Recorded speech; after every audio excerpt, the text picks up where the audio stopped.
Hello সবাইকে, আসসালামু আলাইকুম। আই হোপ তোমরা যে যেখান থেকে আমার আজকের ভিডিওটা দেখছো তোমরা সবাই ভালো আছো, সুস্থ আছো। আলহামদুলিল্লাহ আমরাও ভালো আছি। আজকে তোমাদের সঙ্গে আর একটা ডেইলি ব্লগ শেয়ার করব, যদিও ডেইলি ব্লগ বলা যায় না, আই গেস ইভিনিং ব্লগ বলা যেতে পারে, কজ আজকের ব্লগটা আমি একদম সন্ধ্যাবেলা থেকে স্টার্ট করেছি। আজকে আমাদের ইভিনিং স্ন্যাক্সের জন্য আমি হোয়াইট সস পাস্তা মেক করেছিলাম। যদিও আমার স্পাইসি পাস্তাটাই বেশি পছন্দের, বাট আয়ান হচ্ছে হোয়াইট সস পাস্তাটা পছন্দ করে, এই জন্য স্পেশালি আমার ছোট্ট ভাইটার জন্যই আজকে হোয়াইট সস পাস্তা বানাচ্ছি। আর আমার বাবাও হোয়াইট সস পাস্তাটাই পছন্দ করে। আসলে যখন রান্না করার পর নিজের আপনজনরাও সেটা খেয়ে পছন্দ করে, আবার বানাতে বলে, এই চাইতে ভালো লাগা হয়তোবা অন্য কোনো কিছুতেই পাওয়া যাবে না। হয়তোবা অনেকের কাছে ব্যাপারটা খুব সামান্য লাগতে পারে, বাট আমার রান্না খেয়ে আমার মামুনি বাবা পছন্দ করছে, ভালো বলছে। এই ছোট ছোট হ্যাপিনেস গুলো আমার কাছে অনেক বেশি ইম্পর্টেন্ট এন্ড খুব প্রিসিয়াস আমার কাছে। বাই দ্য ওয়ে, যেহেতু অলরেডি তোমাদের সঙ্গে আমি এই রেসিপিটা শেয়ার করেছি, এই জন্য আজকে আর ফুল রেসিপি শেয়ার করছি না। আর আজকে হাতে টাইমও খুবই কম, কজ এখন আমাদের আবার একটু বাইরে যেতে হবে। বের হতে হতে প্রায় রাত 8টায় বেজে যায়। এন্ড এই বিড়ালগুলো সবসময় আমাদের বাসার নিচে থাকে। ওরা মানুষ খুব ভয় পায়, আমি যখন ওদের ভিডিও করতে চাই ওরা একদম দৌড়ে দূরে সরে যায়।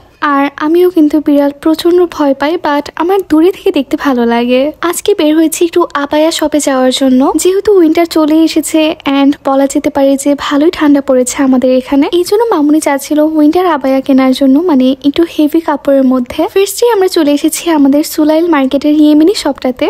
এখান থেকে কিন্তু আমরা অলরেডি 2টা আবায়া পারচেস করেছি, তোমাদের সঙ্গে আমি ব্লগও শেয়ার করেছিলাম। আর সবটা ছোট হলেও এখানকার কালেকশন খুবই ভালো এন্ড ইউনিক ডিজাইন আছে। এই যে ওভারকোট টাইপের আবায়াও আছে, এগুলো একদম আবায়ার সাইজের লং টাইপের। যদিও এই শপের প্রাইস গুলো একটু expensive, but design, quality, material একদম টপ নচ। মামুনি অ্যাকচুয়ালি যেরকমটা চাচ্ছিল যে হেভি কাপড়ের মধ্যে আবায়া, সেরকমটা পাচ্ছে না। যেগুলো হেভি কাপড় আছে ওগুলো ডিজাইন মামুনির কাছে ভালো লাগছে না। এই আবায়াটা মামুনির কাছে খুবই ভালো লেগেছে এন্ড সত্যি বলতে আবায়াটা সত্যি খুবই সুন্দর। কিন্তু এটা কোনো উইন্টার আবায়া না, এটা সামারের জন্য পারফেক্ট। হয়তো বা মামুনি এটা পরে কখনো পারচেস করে নিবে, বাট আপাতত মামুনির একটা উইন্টার আবায়া খুবই প্রয়োজন। এই জন্য মামুনি বলল যে আঙ্কেলের দোকান থেকে কাস্টমাইজ করে মেক করে নিবে। সেই জন্য আমরা চলে এসেছি আঙ্কেলের টেইলার্সে। এখন মামুনি একদম নিজের মনের মতো ডিজাইন দিয়ে কাস্টমাইজ করে মেক করে নিতে পারবে। তার পাশেই ছিল ইন্ডিয়ান কোকারিস শপটা। আর মামুনি মার্কেটে আসবে আর কোকারিস দেখবে না, এমনটা আসলে কখনোই হয় না। মামুনি এখান থেকে কিছু কোকারিস দেখছিল, আর এই গ্রিনটাটা কিন্তু অলরেডি আমরা পারচেস করেছি, তোমাদের সঙ্গে শেয়ার করেছি। তারপর মামুনি দোকানে একটু ঘুরে ফিরে দেখছিল কোনো কিছু পছন্দ হয় কিনা। পরে এখান থেকে আমরা আরেকটা শপে যাই, সেখান থেকে মামুনি কিছু প্লেটস পারচেস করেছে। এরই মাঝে বাবা হসপিটাল থেকে চলে আসে, আর আজকে আমাদের উইকলি গ্রোসারি করার জন্য ওথাইমে যাওয়ার প্ল্যান আছে। বাট ওথাইমে যাওয়ার আগে ফার্স্টে আমরা গাড়িতে বসে বার্গার এন্ড পিজা খেয়ে নিয়েছি। ওয়াজ অলরেডি ফুল, তবুও একটুখানি খেয়েছি। আয়ান যেহেতু রাইস আইটেম তেমন একটা পছন্দ করে না, এই জন্য পিজাটাই হচ্ছে আয়নের আজকে ডিনার হতে চলেছে। যাই হোক, খাওয়া দাওয়া শেষে আমরা ওথাইমে চলে এসেছি। আজকে হচ্ছে মানডে এন্ড মানডেতে হচ্ছে ওথাইমে সেল চলে, এই জন্য দেখতেই পাচ্ছ অনেক মানুষের ভিড়। লিটারালি গাড়ি রাখার জায়গা পাচ্ছিলাম না আমরা, কোনো পার্কিং নেই, আমাদেরকে পেছনে পার্ক করতে হয়েছে। বাবা, মামুনি, আঙ্কেল ওনারা আরো আগেই চলে এসেছে, এসে তো কত কিছু কিনেও ফেলেছে। এখন আমি একটু ঘুরে ফিরে দেখি যে আমার কোনো কিছু কেনার প্রয়োজন আছে কিনা। যদিও আলহামদুলিল্লাহ বাসায় সবই অ্যাভেলেবেল আছে, বাট তবুও আর কি একটু এসেছি যখন ঘুরে দেখি কিছু কেনা যায় কিনা। ফ্রোজেন আইটেম গুলো দেখে আসলে কিনতে একবার ইচ্ছা করে, আবার ইচ্ছাও করে না। আমি আসলে কনফিউজ হয়ে গিয়েছিলাম যে কিনবো কি কিনবো না, কজ এখানকার মোটামুটি প্রত্যেকটা আইটেমই আমার অবশ্যই অনেক বেশি পছন্দের। এট দ্য সেম টাইম আমি অয়েলি ফুড অ্যাভয়েড করতে চাচ্ছি, তবুও আমার বাবা বলছিল যে অল্প কিছু হলেও নিয়ে চলো। আসলে আমি আর মামুনি ফ্রোজেন এই আইটেম গুলো কেনার চাইতে বাসায় নিজেরা মেক করাটাই বেশি প্রেফার করি। আবার মাঝে মধ্যে মনে হয় হয়তোবা বাসায় থাকলেই ভালো হতো, আর কষ্ট করে বানাতে হবে না। মানে হয় না যে কোনো দিন লেজি ফিল হয়, বেশি একটা কাজ করতে ইচ্ছা করে না। যদিও আমারই এমনটা হয়, মামুনির কখনোই এরকমটা হয় না। দেখা যায় বাসায় কোনো কাজ না থাকলে আমার মামুনি খুঁজে খুঁজে কাজ বের করে। রেস্ট বলতে যে কোনো কিছু পৃথিবীতে আছে কোনো ওয়ার্ড, এটা হয়তো বা আমার মামুনি জানে না। আমার মামুনি মাশাআল্লাহ 24/7 একদম নন স্টপ কাজ করতে পারে।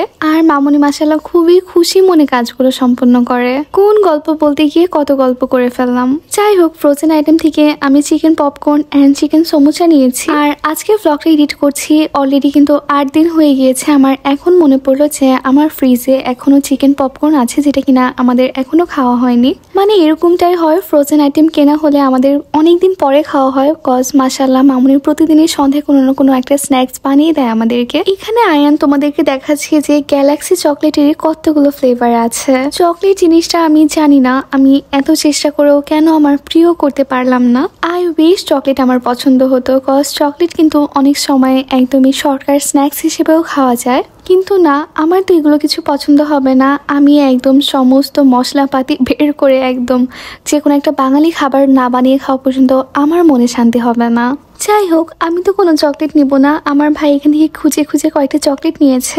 আর আমি আবারও একটা ঝামেলাপূর্ণ আইটেম, এটাকে আমরা মুরগির গিলা বলি, হয়তোবা অন্য কোনো এরিয়াতে অন্য কোনো নামে ডাকো তোমরা এটাকে, বাট আমরা যেহেতু গিলা বলি এই জন্য আমি গিলাই বলছি। মুরগির গিলা কিনে নিলাম, এটাও আমার অনেক বেশি পছন্দের।